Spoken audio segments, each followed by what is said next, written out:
The moment came sooner than we all thought it would. Only a week later, after Remus left us all panting and bruised on the courtyard ground yet again, he barked out a question. "Okay then. Do you rats think you're finally ready for a real hunt?" I got up off my back, still panting. Everything ached, but I wouldn't give this less than my full attention. "Yes, sir," Bentley barked back. "We're ready, sir." "Wrong, you blithering idiot," Remus barked back. "None of you have a single fucking idea what you're doing.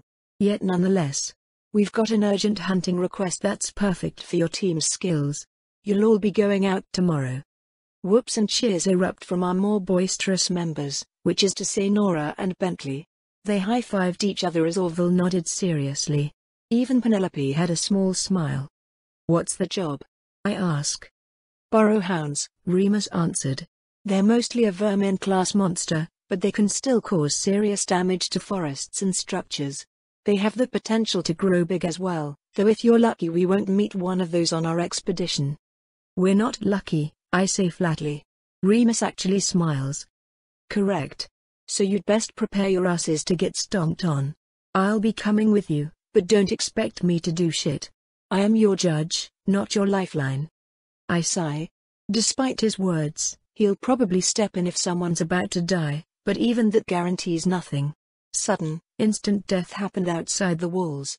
It's why the scout was the first line of defense. "So, what are burrow hounds?" Nora asks. "They're small dogs that come up just above your ankle," Remus says, "or about to Vita's knee. Hey. The thing that makes them a problem is that they breed like crazy, burrow like nobody's business, and are very territorial. The colony we found is about 2 days from the city, but that's too damn close. If they get into the walls they could endanger hundreds of thousands of lives. We don't want any of them anywhere near here. Your team is going to find them and exterminate every last one." Penelope's smile widens. "Which is what you need me for," she deduces. "I can use my power outside the walls, right?" Remus nods. "Exactly so, Penelope. You and Orville are going to be essential for wiping out the colony. Vita will find it and be the one making sure we got them all. Bentley and Nora will ensure your weak asses actually make it that far without dying." I might take offense if Nora wasn't basically invulnerable. I do not at all mind my spot in the formation being right behind her. It was pretty much the safest place to be. "I wouldn't normally send a team as green as you after burrow hounds," Remus continued. "They're weak individually, but they coordinate well and ambush in packs from underground. I've seen plenty of people die on jobs just like this. But a lot of you have the kind of skills needed to succeed. Vita, make sure you watch out for movement underground. They're fast in those burrows. If Vita shouts at someone to move, I don't care if the rest of you are halfway up a tree or in the middle of taking a shit, you move." There were nods all around from the team, which flared a bit of pride up my chest. Penelope was still testy on a good day and outright aggressive on a bad one, but she didn't argue at practice.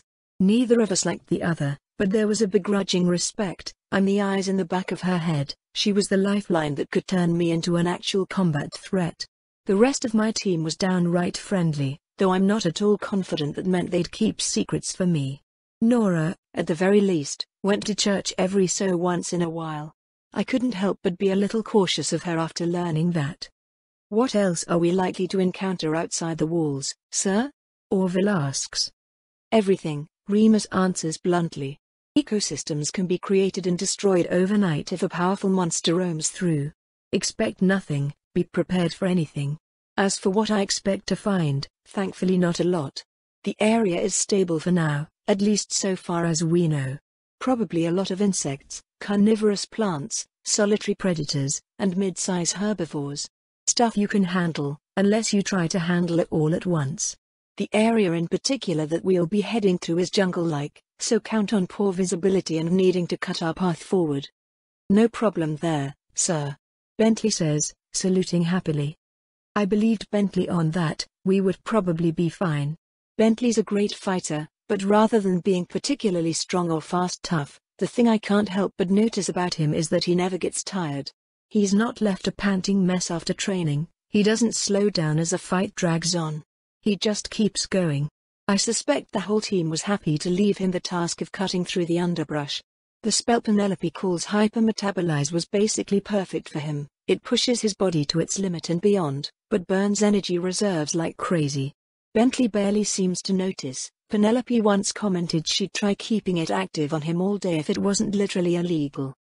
Sometimes I wondered which one of us Rowan would find creepier. I hoped it was her. I'm not trying to be so weird. Anyway, you're dismissed, Remus says.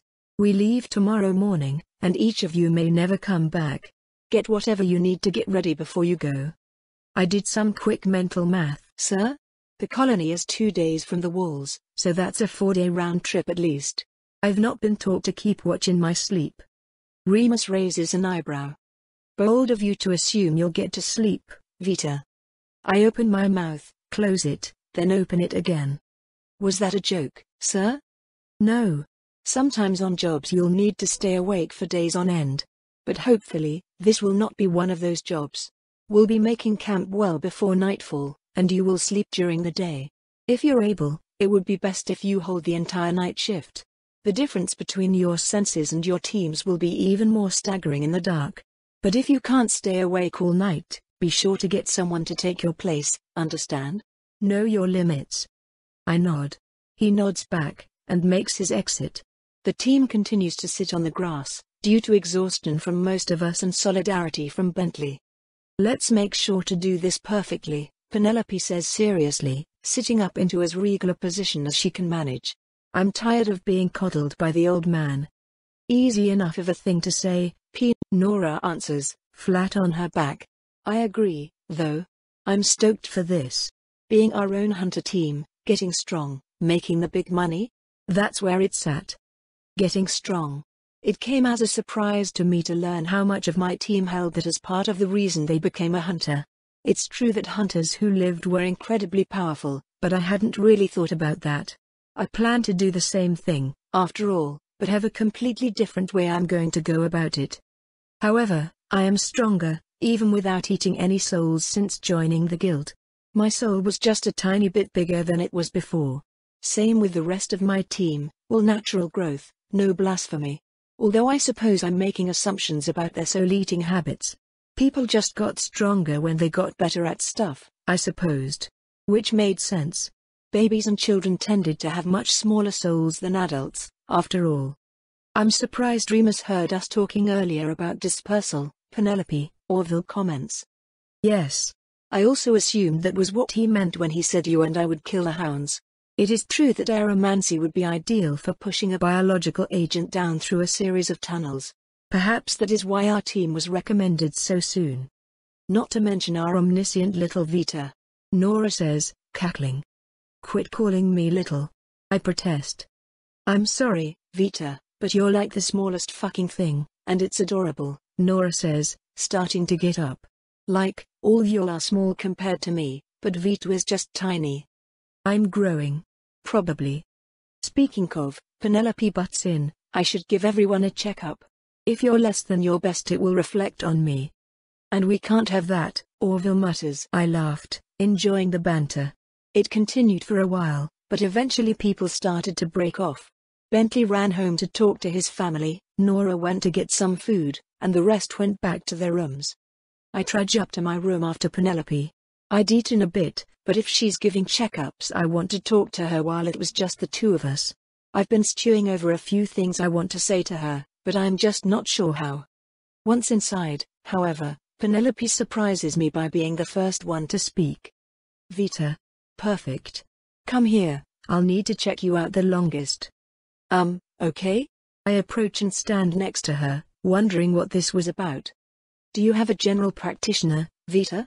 She asks, turning her chair around to face me. A what? Do you see a biomancer or mundane doctor on the regular? She clarifies impatiently. No. I've talked to a biomancer other than you.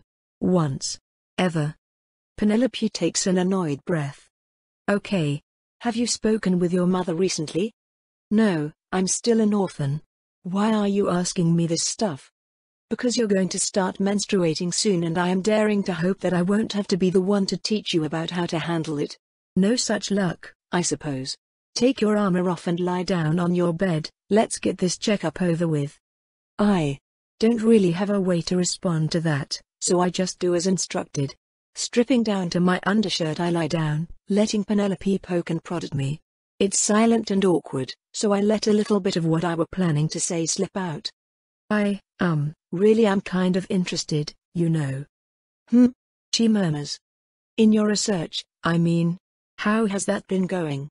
I'm sorry, I don't know much about it. I never knew about that kind of stuff before. That doesn't mean I'm not interested, You're just ignorant, she finishes, her hand slowly passing over my leg as she pushes magic into scan. You say that as if you expect it to be an endearing quality. It isn't. I hold back a hiss of annoyance and press on. I just mean, it got me thinking. If your work disproves that the brain links the body and the soul, then what does link the body and soul? I couldn't tell you. That's outside the scope of my research. I scowl. Come on, a guess at least. She scowls right back, but thinks on it. I don't know, she says. If you had asked me before I started my experiments, I would have agreed that the brain was likely the link between body and soul. There doesn't seem to be anything else that could do that job. It's the most obvious link to make. Only creatures with a nervous system or nervous system equivalent are known to have souls, or so the church says. We have to take that information for granted, of course, as methods to view such interactions ourselves would require at least basic animancy, and that's a door no one wants to open. But if having a brain is a requirement for having a soul, then logically, the soul being linked to the brain seems like a very reasonable hypothesis. But when you remove the parts of the brain said to link with the soul, nothing seems to happen. What if something happened and you just can't see what it is? Well, that's what more research is for. I'll need a new batch of rats after our outing. Nodding, I let her get back to poking and prodding. Was that a successful conversation? I winced as she jabbed at my chest, which hurt like a motherfucker. Come to think of it, I should probably ask the team doctor about that. Do I, have a nipple infection or something? There was a brief pause, and then all of a sudden Penelope burst out into uproarious laughter. It startled me so much I almost jumped off the bed. I've never heard her laugh before. Ha ha ha. I'm sorry, it's just. Ha ha ha. What? I ask, blushing. What's so funny? It takes her another 10 seconds to calm down, though she eventually answers me. No, Vita, you do not have an infection. It's just puberty. But it hurts. I protest. A lot. And that's completely normal, she tells me, still chuckling a little. Why is that normal? Because breasts exist for the purpose of torturing women, she says flatly. Now turn over, we're almost done here. This is taking way longer than the first time you scanned me, I complain, though I do as she says. Yes, well, I'm not putting a few bruises back together this time. I'm looking for chronic problems, of which you have. Many. What? How many are we talking here? Orville mentioned you were raised malnourished, Penelope comments. And the deeper I look, the more issues I find. I should have been treating you nightly as of weeks ago, but I suppose we'll have to start when we get back. I blink. Wait, really? Nightly biomancy treatment? This isn't gonna be mega expensive, is it? I'm already in debt. Of course you are, Penelope answers flatly. But no. I need you alive. You're harder to replace than meatheads like Bentley. Or, you like me. I coo. Not particularly. I simply didn't realize you were really as poor off as you are. I've failed my duty as the team's biomancer, and that rankles a bit. So I'd appreciate you not telling anyone about my lapse. I can do that, sure. I promise. That's a cheap price to pay for daily biomancy. She nods. Well, that's all I can do for now. Go find Nora and send her up next, would you? Okay, I agree, getting up to put all my armor back on. Oh, one more thing. She rummages through her cabinet for a short while, then tosses a few soft rags at me. About 9 days from now, start putting those in your underwear. Why would I? I start to ask, but she just gives me this look and I shut up. Do you need me to explain it, or can you ask someone else? I can ask someone else, I murmur. Then leave. I quickly head downstairs to tell Nora it's her turn, trying not to blush too hard. Nora is just finishing up her meal when I head down to see her, shoving the rags into a pocket. Hey, Nora. I call out, waving. Penelope wants to do a checkup on you. Ooh, that sounds not fun, she answered, taking a sip from a mug. You survive it? It wasn't that bad, I answer. A little awkward, but not bad. I think I might be getting through to her. Oh yeah? Well, I hope somebody does. She and Orville should fuck, they both need to lighten up. I scratch my head. Not what I was expecting to hear, but okay. Would that really help? She says, taking another swig with one hand and twisting the other in a so-so gesture. 70-30 on chilling them both out versus making them both even more fucking competitive. Orville has this thing about seeing everyone as an obstacle to overcome, and P is high on that list. Dude has a complex about natural casters, I tell you. Meanwhile, P is starved for attention pretty much constantly, so she can feed off of his constant need to measure dicks with her without worrying about actually losing to him. I blink. That was a lot. Are you saying Penelope has a dick? Well, she's a biomancer, so maybe. But no, I don't think so. It's a figure of speech, Vita. To measure dicks means to hold a contest for no reason other than pride. Oh, okay, I say, making a note to remember that. I head over to grab some food, quickly piling my plate high before returning. So, how do you know all that stuff, Nora? I just watch people, the huge woman answers, shrugging. Humans are interesting. We're all crazy complicated, but everyone still has the same set of levers, you know? If you pay attention to someone's habits, you can figure out where they fall. I frown, nodding. So, what's up with Bentley? Salt of the earth, Nora says simply. I don't know why the heck that dude's a hunter, but I bet you it's something dumb like I really like fighting but don't want to hurt anyone. I laugh a little as she imitates Bentley's cheerful candor. Seriously though, she continues, he's a good guy, but something's missing in there. I think his kindness comes from believing that everyone is like him. He's gonna get real hurt someday when that bubble pops, but I guess with a personality like his he'll have plenty of people to help him get over it. She shrugs. And me? I ask, a little hesitant. She glances me over, taking the time to figure out how much to say. You give me whiplash, Vita. Most of the time you're an adorable little baby kitten who looks terrified of the whole world and also herself. Looking so damn scared makes me want to take an arrow for you, you know? It's precious. At least until something actually scary comes along, and then all of a sudden you're in the fucking zone. Completely on top of it. It's surreal. I frown, munching away on some bread soup thing. It was so tasty. My whole life is pretty much just a huge string of things that are probably going to get me killed, I eventually answer. Of course I'm afraid. If I was the type of person who hesitated just because something dangerous happened, I'd be dead. Well, first of all Vita, that sucks and it's no way to look at life. I'm your shield now, yeah? You can let me take some of that burden. I'm tough. She flexes, making me chuckle. Second of all, she continues. It's not just your competence, it's your attitude. I don't even know how to describe it. Disdain, I think? The look you get on your face when Remus starts kicking the ever-loving shit out of you. I dunno, Vita. What kind of person looks at the boot coming to knock her teeth out like it's a worm to grind into stone? It's pretty fucking spooky. You're a spooky girl. Oh, I murmur, shrinking down a little. Sorry. Nora laughs, getting up and gathering her things. She walks over and jostles my shoulder a little. Hey, you may be a spooky girl, but you're a spooky girl. I'm glad you're on the team, Vita, and don't think otherwise. See you round. I'm gonna head up before Penelope decides to give me a rash. Hey, wait. I protest. What about you? What's your analysis? Nora flashes a lopsided grin. Me? I'm just a small-town gal with nothing to lose. She exits the mess hall, heading upstairs. Thinking quietly, I lap up the last of the stew in my bowl and head the opposite way. It was time to go home. It was a surreal feeling to be walking home to say goodbye. I had to tell the family I'd be gone. Hopefully the kids hadn't gotten too reliant on me bringing food every day. The difference between home and the guild always startled me. It was like stepping into a whole different world, and now that I was part of the new one, I could never truly return. Some other urchin tried to steal my money pouch on the way.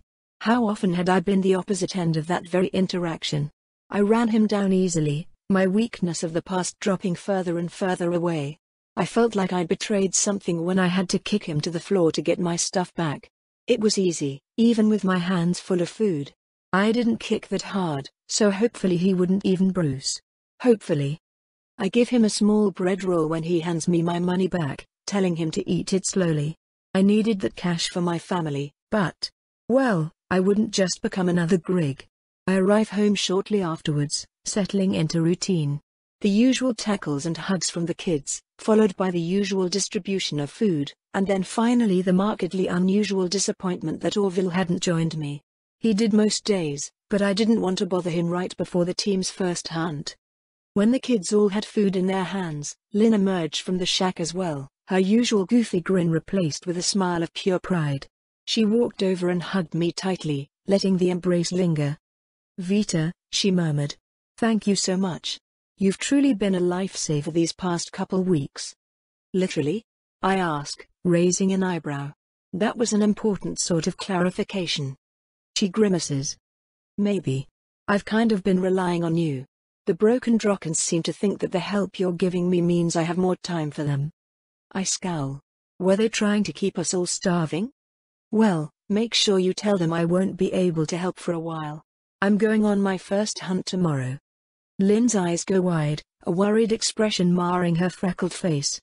"Really? That's so soon. They're going to send you out after only a couple weeks of training. Are things okay at the guild?" "The way we were told, we were being sent because our team was a perfect fit for the job," I answer, shrugging. "I don't know if there's more to it, but the work does seem to be tailored for our team. Plus, Remus will be with us, and he's crazy powerful. I think it'll be fine. My guess is that I'll be away for the next 5 days.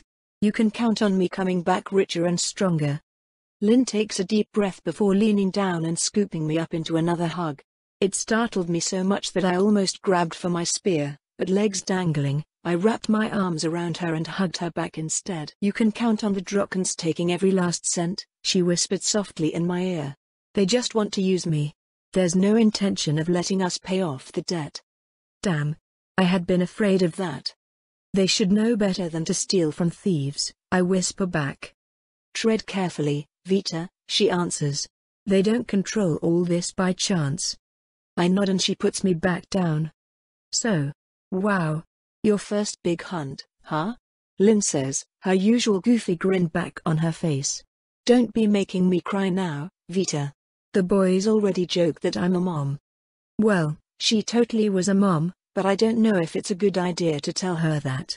She'd raised most of these kids, and even if I've only been with her a year, she was the closest thing to family I had. Honestly, I've always wondered. "Lynn, why do you do all this?" I ask. "Like all the charity stuff? It's weird."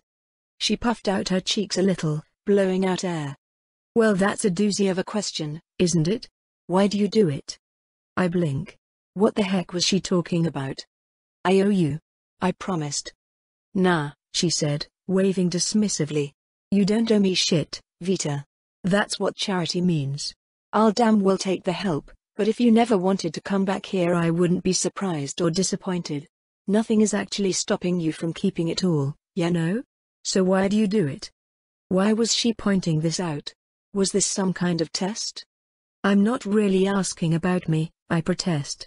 "Your answer is part of my answer," she responds smugly. "Come on, humor me, kiddo." "I'm not a kiddo," I grumble, thinking. Lynn is the whole reason I am doing any of this. She's the whole reason I'm even alive. It seems like such a stupid question, but it's still so hard to answer. "I just don't think I could live with myself if I screwed you over," I eventually say. "That's kind of the heart of it, yeah," Lynn answers, nodding.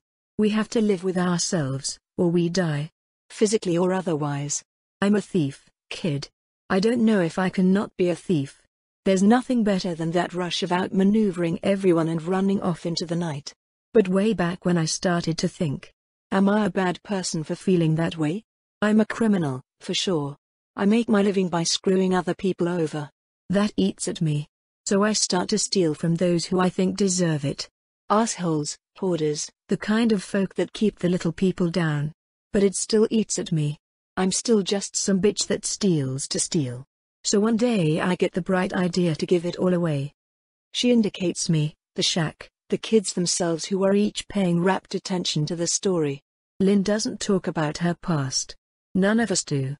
And hey, now I'm providing for starving orphan kids. Now I feel good. I'm all cool and superior to everyone I steal from.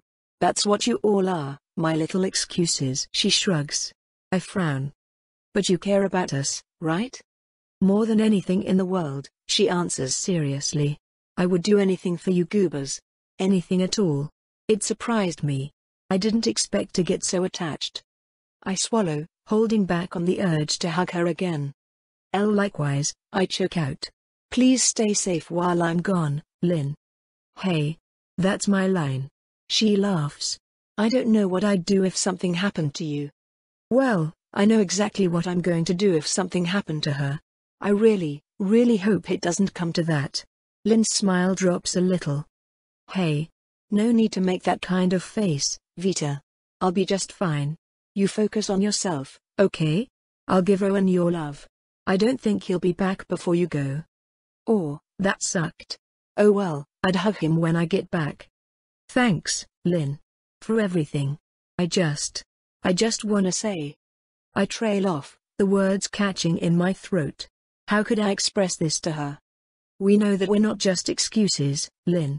You're a good person. Maybe I'm not like the right person to judge that. But you're the best person I know, Lynn. Please don't forget that. A look of surprise stole her smile for a moment before it returned twofold. Oh, Vita. Come here, you. She grabbed me again, lifting me up and giving me a massive squeeze. You're the best kid a girl could ever ask for. Still with the kid stuff? Alright, that's it. If she was gonna keep on that, I have to fight back. Well, you're the best mom a girl could ask for. Ack. She yelped. See, come on, Vita. Aren't I more like an older sister? Nope, I say firmly. Mum. You're mum now. She drops me, clutching her heart dramatically. Oh, such betrayal from one of my own. It wounds me. It wounds me deep. Hey Mom, since you're my mom and all, I start, watching with amusement as she pretends to have a spasm. Our team's biomancer told me to ask you something. What's menstruation? She pauses, raising an eyebrow. Then she grins. Oh no, she was going to counter my counter. Really? I figured you've been taking care of it all this time. You know, since you're not a kid and all. Lynn, I warn. Okay, she says, laughing. Then she slaps herself on the groin. It's when blood comes out of your woo-woo. I blink. Are you messing with me? I ask. She frowns, deflating a little. Huh? You're serious? Well, no. Not messing. Come on downstairs, I'll show you some stuff, I guess. Is yours really just starting? I head down with her, where she proceeds to explain to me the horror that is female puberty. It's full of a concerning amount of mights and maybes, but I soak up the information as well as I can. It makes my head spin a little. All women really go through this? How had I not known? It's a good thing I asked, or else I would have freaked the fuck out when it started happening. Eventually, the explanation was over and the two of us moved on to other topics, but there was a lot to think about there. Maybe I could get out of it if I turned myself into a revenant or something. Oh, I meant to mention earlier. Squigs and Frigs came after me last week and basically told me to pay them money later. Yeah, I heard, Lynn answered, scowling. I almost gutted the both of them when they told me about it. Be careful with them, Vita. You're lucky the fat one likes you. They don't really seem that strong, I comment. They're not the strongest, she hedges. Get them in a fair fight and you might survive it. The issue is that if they actually want to come after you, you won't see them coming. But if you just off them preemptively, you're gonna have the whole guild on your ass. I'll keep that in mind, I say. It's kind of weird having someone as happy and upbeat as you give me murder advice, though. Yeah, well, it's kind of weird that someone as tiny and cute as you calls my warning of caution murder advice. Are you sure you've been doing okay?